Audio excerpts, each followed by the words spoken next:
Wilmington, and welcome to this edition of Wildcat Corner. My name is Glenn Bran, and I have the privilege and pleasure to serve as the superintendent of the Wilmington Public Schools. In this episode, we'll be drawing attention to developmental disabilities in honor of Developmental Disabilities Awareness Month, which is upcoming in March. Developmental Disabilities Awareness Month traces its origins back to 1987, when President Ronald Reagan officially declared the observance. Since then, organizations, advocates, and communities have come together annually to promote understanding, inclusion, and the rights of individuals with developmental disabilities, aiming for a more inclusive society. As a school district here in Wilmington, our vision is to provide an inclusive, respectful, and collaborative learning environment where all of our stakeholders and children are engaged in the development of the whole learner. Two of our strategic objectives center around helping in part to support this through equitable and inclusive schools, as well as We Are One Community. Our staff, in collaboration with many in our community here in Wilmington, work hard each and every day. We're committed to these ideals. And while there are countless ways in which this happens, I wanted to take a few moments to spotlight three wonderful and heartwarming examples that help shine a bright light on our commitment to this work here in WPS. It's my honor to introduce three individuals today who play an instrumental role in this work. And with that, I'd love to have them introduce themselves to you. Sure. Thank you. My name is Darcie Martin. I am a member of the CPAC here in Wilmington. That stands for Special Education Parent Advisory Council. Thanks, Darcie, for being here. My name's Lisa Faretra. I'm the Director of Transportation and also on the committee for our Unified Games. Thanks, Lisa. My name is Ashley Rokobauer. I am a teacher at the high school, but additionally, I am the Unified Basketball coach and the Unified Bowling coach, and I serve on the Special Olympics Committee. Great. Well, thank you all for being here, and really look forward to the conversation today. Maybe, Ashley, we could start with you. Could you share a little bit with our viewers about Unified Sports and that programming here in Wilmington, and how long have these activities been around, and who gets involved? Absolutely. We are so excited to have Unified Sports here at Wilmington. This will be our third basketball season coming up, which we're super pumped to have. Additionally, we are really excited to announce that this is our first year with Unified Bowling. We had our first match this past Monday, and we will have 5 more matches coming up. So that's really exciting. Awesome. Unified Sports is engineered to develop relationships between our students who have developmental disabilities as well as our students who do not.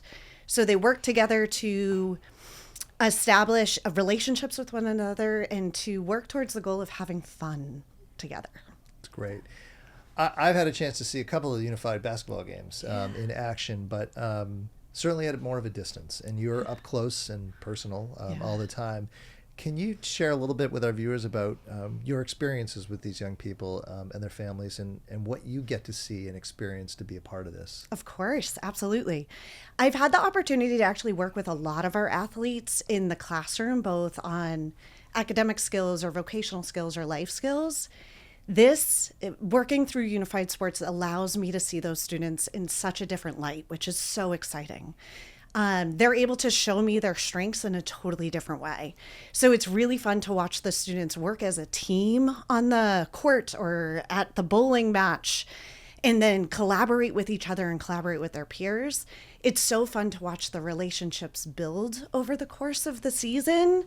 I'm excited to see that bowling will filter into basketball this year. So I'm hopeful that we have a lot of the same athletes across both sports, just to watch their relationships grow, but also to watch the confidence that those students have and their abilities grow. It's so fun to be a part of. And that enthusiasm spreads to those that I know who watch in the stands, and there's something that just is, you can feel it in the air being there, the overwhelming support and pride that somebody takes. So thank you for sharing that. Of course. I'm here in my 7th year as superintendent in Wilmington, and one of the wonderful and absolutely amazing celebrations that I know I've come to learn and see firsthand is the work that our community does around Special Olympics, and now recently renamed to the Unified Games. Lisa, I know you're instrumental, as you said, as part of these games. Could you share a little bit more for those people who have no idea what this event is about, haven't heard about it, or certainly haven't had a chance to see it in action? Yeah, so our Unified Game Day is a single-day event that happens each spring. We have about 200 students from across the district, both with disabilities and without, come together, partner up, and compete in 7 athletic track and field events. Our dates this year are going to be Friday, May 2nd, and we have a rain date scheduled for Monday the 5th. Stands will be open if you'd like to come down and spectate our students. And the opening ceremony is going to begin at 10 a.m. sharp, and I highly recommend you don't miss that one. Well, you just said 200 students are involved, and Yeah. I didn't know the exact number, but having been there for the opening ceremonies and part of the days, it is amazing the number of children who are on those fields and participating. But an event like that clearly takes an awful lot of support and an awful lot of volunteerism to help make that possible. How many volunteers generally have you seen get involved, and who are those volunteers that help make this day possible? Well, it takes the village to put this day on, and we are so fortunate to have the entire support of the community in doing this. So we start off with our committee, who starts working in the fall, meeting regularly, getting the events set up. We have liaisons from each of the buildings, which help. They help with invitations, T-shirt distribution, communication with the staff, and they lead their school buildings on the day of the events. We have a tremendous amount of support from our local businesses who really help fund this event. Ace Hardware, Salem 5, 4th of July Committee, the Boosters, WOW, Soul Sisters. So it's really just, it's all that love and support that really puts the day together. And then on the day of the event, we have about 50 student volunteers from Wilmington High School and also Austin Prep that come out to help on the field and run the athletic stations. We have, again, the committee members out there. We have members of our community out there volunteering. Food services, they not only are feeding the students on the fields, but it's all hands on deck. They're still doing regular services at their buildings. Police, fire, DPW, and public buildings all coming out to show their support and help. And it's all of this that really just makes the day amazing, and it makes it amazing for our students as well. And that energy and that excitement is palpable if you stand there, as I've had the chance to do, as students are arriving and they are cheered on from the moment of their arrival and throughout the day. It really is an incredible experience. And so, and as you said, not possible without the immense volunteerism that is here in the community and the support. We have here in Wilmington approximately 550 students with disabilities. And while, of course, our focus on support of the many young people who have the disabilities is vital, we also recognize that trying to provide support and assistance to their parent, guardians, and caregivers is also very important. And it's an important role that we try and strive to do and help support as an educational community. Darcie, can you share with viewers a little bit more about the Special Education Parent Advisory Council, what that's all about? Sure. So the CPAC is a group of parent and guardians that work with school administrators to provide information and support our community about special education and related topics. We meet typically once a month on Zoom, and we'll receive information from the special education coordinator or sometimes a school committee liaison about special education topics within our district. And in turn, we can kind of provide a parent voice and perspective, which is really important. We have an opportunity to answer questions. And finally, we just really support each other as we're navigating our own children's special education journey. Thank you for sharing that. And go back to 550 or so approximate students. I'm not sure what that translates to in terms of the total number of families, but a lot. And so clearly, just like we think about in this work that we do to try and provide enriching opportunities for trying to help raise a child in general, certainly there are some more unique opportunities there to partner with families of students with disabilities.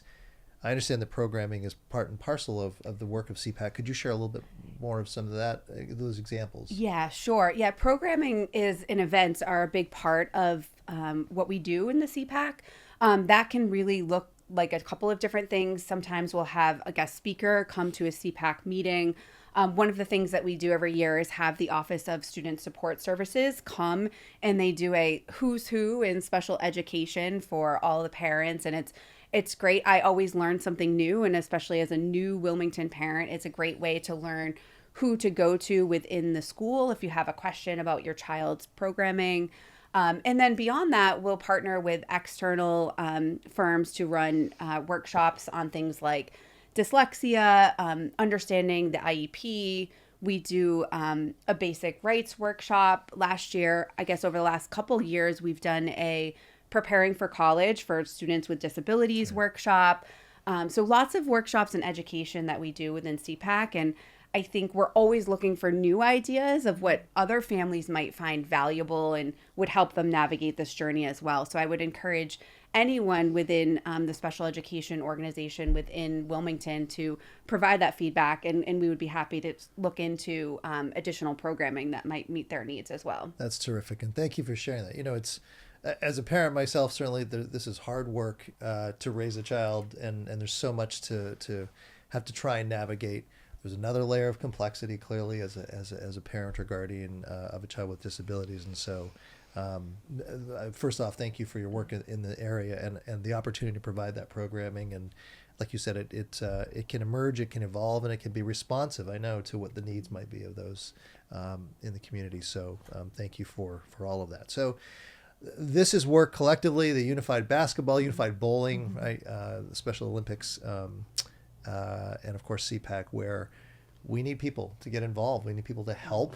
We have an awful lot of our staff, I know, who do that, but we need far more than that. So I'm curious if there are opportunities that you can share with viewers if they're interested in this, if one of these avenues is something that's caught their attention and they might want to either learn a little bit more or get involved. Ashley, maybe we start with you.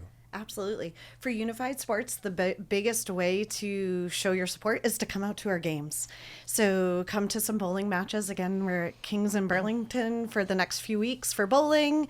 And then basketball games, we travel to various different sites, but we also usually have about 3 home games a year. So come cheer us on. Come cheer on the athletes. For Special Olympics, there is an email for folks to reach out to, so if you want to gather more information. But additionally, come out to the games May 2nd. Come out into the bleachers and cheer people on. There are fundraising opportunities also for both organizations throughout Wilmington, that it is hugely beneficial if the community can support us through those different avenues. A fundraising opportunity that is currently available is a t-shirt fundraiser that we're selling to the community to help promote Special Olympics in Wilmington and help support our athletes when they're on the field. So that information will be coming out in the district newsletter. So if you're interested, please buy a shirt. That would be awesome. And we look forward to seeing you on the fields. Thank you. Yeah. How about for CPAC, Darcie? Yes. So for CPAC, we're always looking for additional parent involvement within our meetings or helping us with future events. The best way to find us is through our Facebook page. We also have a page within the district website. Just look for the CPAC tab within the district website. And we also have an email address that you can reach us at if you would like to become more involved with the CPAC. Perfect. And we'll have that on the screen for Yes. viewers at home who are watching. So, well, thank you so much for your time and for sharing a little more insight around these really important and special opportunities for really helping pull our community together, and really in support of striving hard to be as inclusive as we can be, and supportive. As a superintendent, I'm proud of the fact that as a school community, we are working hard each day to try and best support our students with disabilities. Today in the show, we focus just a little bit more on 3 important examples of these efforts. And at the heart of them, I think, is a focus on creating inclusive environments through fostering positive peer interactions, open communications with parent, guardians, and caregivers, and promoting disability awareness programs for all of our students and staff here in Wilmington. Thanks for taking a few moments to join us. Thank you again for our guests for being here. Thank you for having us. And take care until next time.